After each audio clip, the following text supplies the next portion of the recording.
Okay, we're gonna need you to do a genetically modified robotic dog, a bear who's also really, really smart, a bunch of bees, and a lizard-like creature. You can do that, right? Good, cool. Morning. Good morning. Adrian Tchaikovsky's Dogs of War. Yes. Again, one you found. Yes, this one's a really, really good book about bioengineered animals fighting in wars, and there's a lot in this book. Its themes are difficult to unwrap, but Yeah. let's start with the plot, I suppose. So I don't want to spoil the plot too much, but the plot device is it's around a war tribunal. Yeah. And the people being interrogated, or the perspective that's been written from, is, how much do you want to say, bioengineered animals? Yes, basically. There's not much exposition about it. No. Beginning of the book, so it's not really a spoiler. It is mentioned that they started with fully automated, like Like robotic drones. fighters, but that those turned against anything human or animal-like, and that they're complete no-go zones in the world because of that. And which again is, I Yeah. think, mostly just a writer's fallacy to justify the premise, but that's totally Indeed. acceptable. And then we see a lot from the perspective of this engineered dog soldier, basically. Yeah. Who leads a pack of similarly engineered animals. Yeah, so the thing is, because it's a war tribunal thing, and it's primarily from the perspective of these four animals, but primarily one of the four, Rex, the information's always incomplete. Yes. His perspective on things is, I don't want to say alien, but inhuman. Inhuman. It definitely starts. See Rex run. Rex is a good boy. It's very, very simple language, but then we discover that Rex has like a whole world of thoughts, of feelings, of anxieties almost, and it's really interesting to read from that one simple beginning to whom actually this dog is scared. And also the only descriptions we get of Rex come from himself. And Jokes. it's very obvious from the start that Rex is a dog, but for the other three, it takes you a while to figure out exactly what they are. Yes. So there's honey, there's dragon, and there's bees. And the interesting things, they have different pronouns. Like bees goes with they, honey goes with she, I believe, and Rex and dragon go with he. Yes. It is interesting how they like mix and blend that stuff. And it's interesting when you talk about the perspective of Rex, it immediately makes me think of Snow Crash. Yes. And the dog security system and that story, which was so sweet. But yeah, Dogs of War is definitely in the literature camp, I'd say. I'd say so. It's not a hard read by any means. It's a really good read. It can take a second to warm up. At least it did for me. Definitely. Yeah. I am re-listening to it on Audible because that's how I read it, the original. And it's just really well done because Rex has a very distinctive voice. Yeah. I mean, imagine you're an audiobook narrator and someone tells you, okay, we're going to need you to do a genetically modified robotic dog, a bear who's also really, really smart, a bunch of bees, and a lizard-like creature. You can do that, right? Good, cool. Well, yeah, I think it's Komodo dragon. Yeah. It's referred to as dragon, but basically we only know it's a big lizard, basically. Yeah. Well, Rex is not exactly a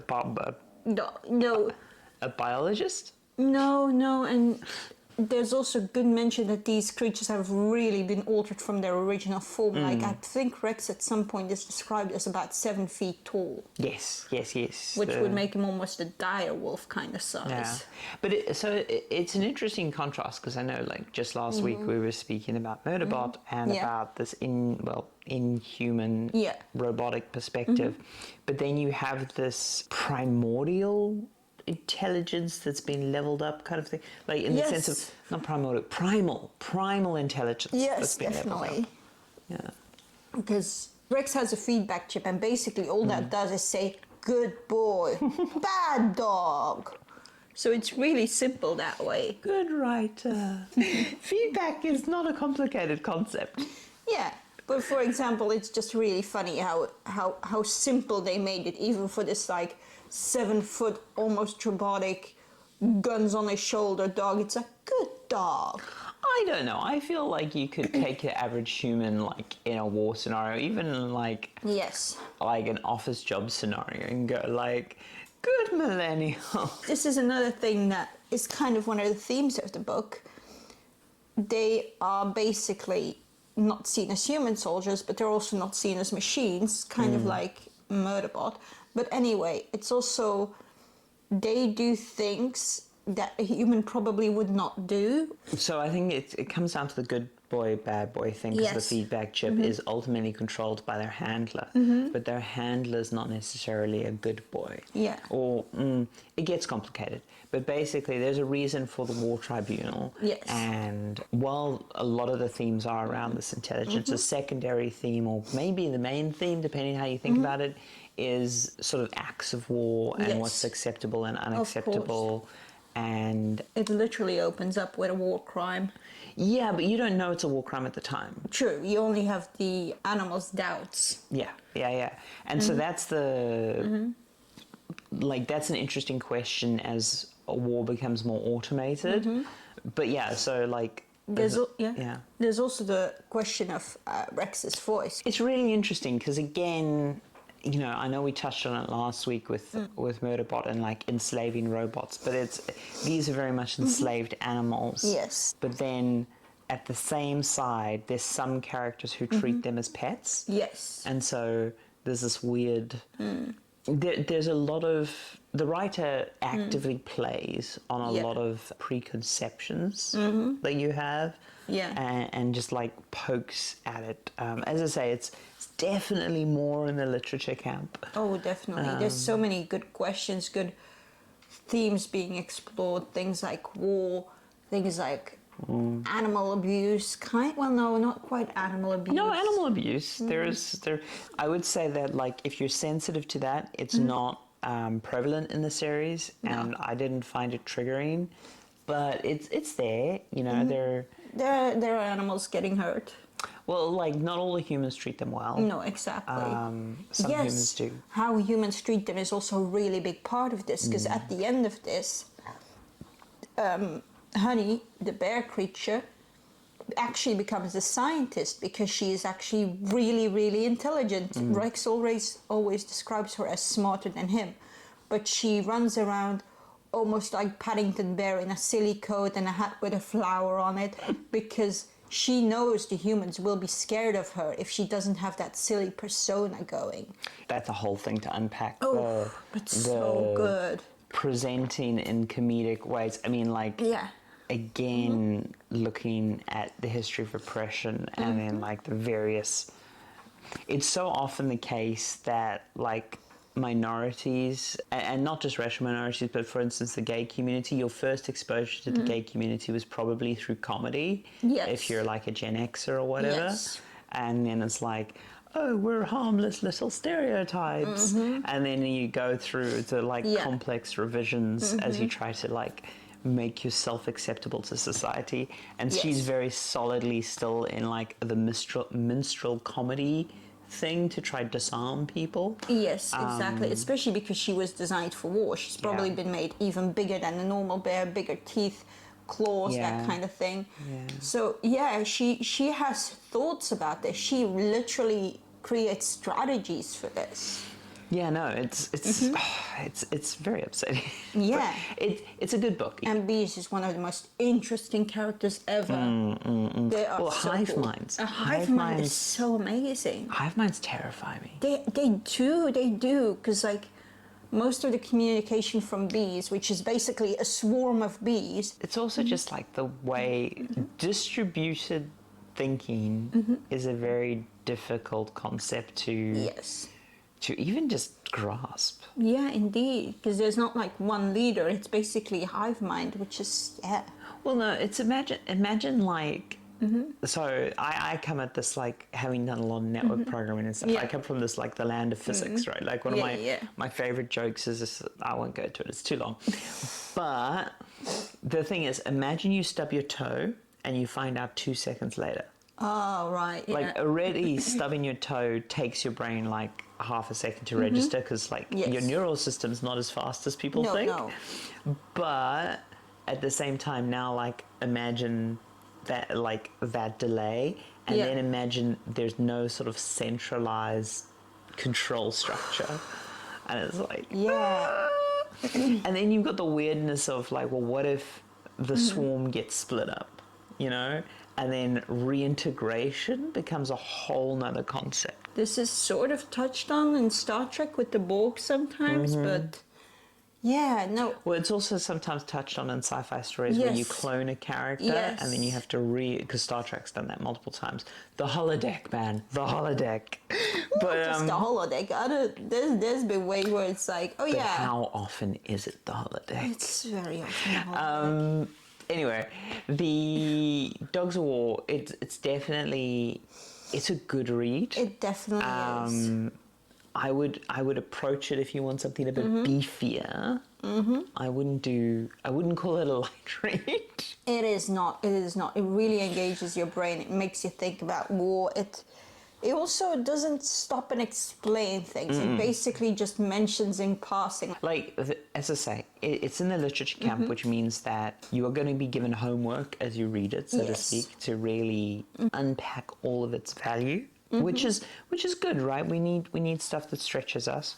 And it's definitely very rereadable. And it's also not a hard book to do as an audiobook. Honestly, you have some books that you try as an audiobook and you're like, I cannot. But this I is would really strongly recommend reading this one and then maybe doing the audiobook, because I find with more literature, with heavier books, I'll often want to reread the page or reread the sentence, and that can be a bit annoying. But yeah, like a solid recommend. It's one of those that I haven't heard anyone say wasn't for them. No, it's really good. I haven't read any other Adrian Tchaikovsky's works, but yeah, there's definitely a few on my wish list. Not gonna lie. Yes, we need to get through to a few more, but there's so many books. And there's more books that I've read that you haven't read, and books that you've like. We can't talk about them until both of us have read them. And there's some stuff that we picked up at Comic-Con. That we definitely want to read. Yeah. But yes, the struggle of the endless pile. Dogs of War, solid book. I think, again, a lot of the writing advice we gave last week in terms of writing non-human intelligences applies. There's a bit of a difference here because of preconceptions about these animals and their primal nature. We definitely aren't starting from a zero slate, because we have some idea of like how dogs think, because they've been so domesticated. We do and we don't. Yeah. I think this is always a trick with writing, right? Is the author's initial premise of why they had to switch from robots to it's a total fallacy with no basis in like factual reality. But it's necessary for the premise of the book, and I think that's totally acceptable. I think if for your book to happen, the color red cannot exist. Totally valid way to write. It does mean that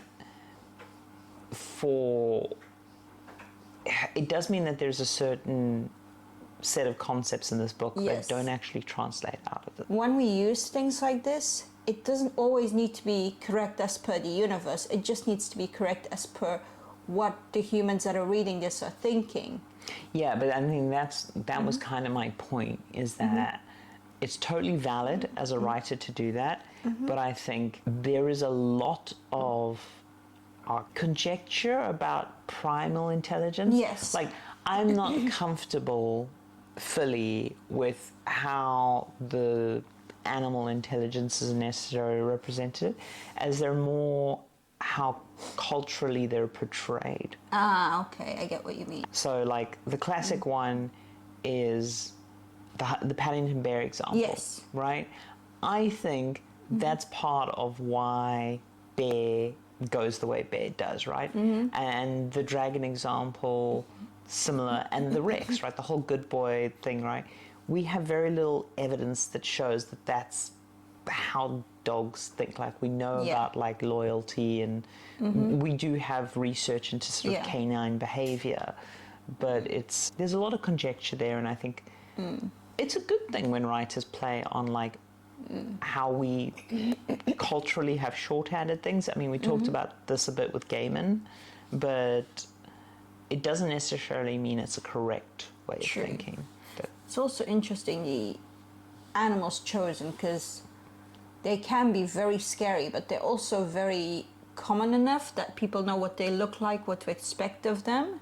With the exception of Dragon. With the exception of Dragon, but I think that's kind of been left on purpose, because... Yes, because we're not meant to sympathise as much with that character. No, Dragon is definitely the kick the puppy kind of character.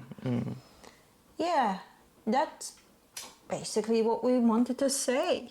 Well, yeah, and NaNoWriMo should have concluded by now. You can look back at your draft and figure out how to edit it, and the value of editing. Editing is a wonderful process. Or leave it in a drawer for a month and then start again in January. Yes. That's also very valid. And yeah, I hope this is providing some entertainment and value to all. Let us know. It's always good to hear from folks. I can't believe I'm going to say it, but like and subscribe. God, you said the thing. I said the thing. You sell out. I said the thing.